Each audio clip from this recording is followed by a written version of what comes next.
This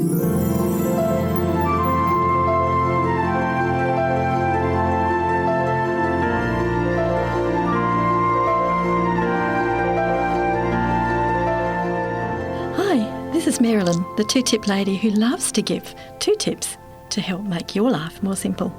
I've got a question for you. Have you heard the rasping, buzzing, pulsating, often ear-splittingly loud, buzz-sawing singing of cicadas? Yeah, singing? Really?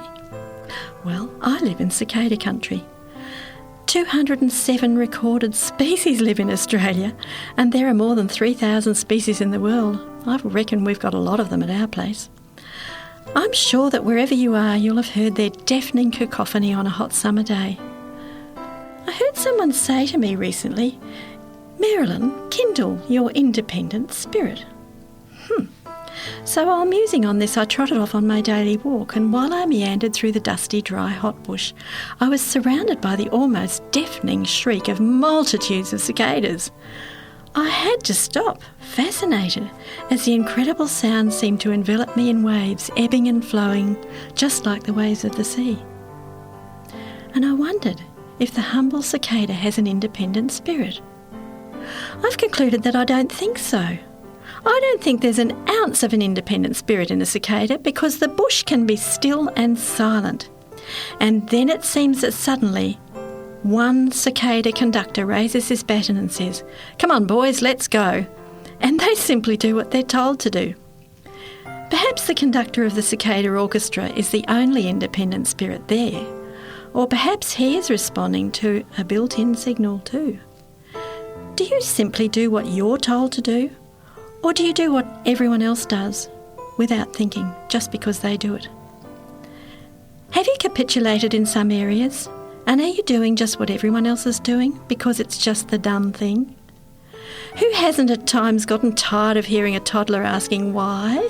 Why? Why? I have a feeling it would be good for us to ask the same question far more than we do. And since we're not cicadas, and since God gave us the ability to think, and since He has given us the freedom to make choices, then I think we need to ask questions far more often and take time to research if we must to find the answers, and then choose our actions. Once upon a time, quite a long time ago, we chose to educate our kids at home. We did some research. We asked questions.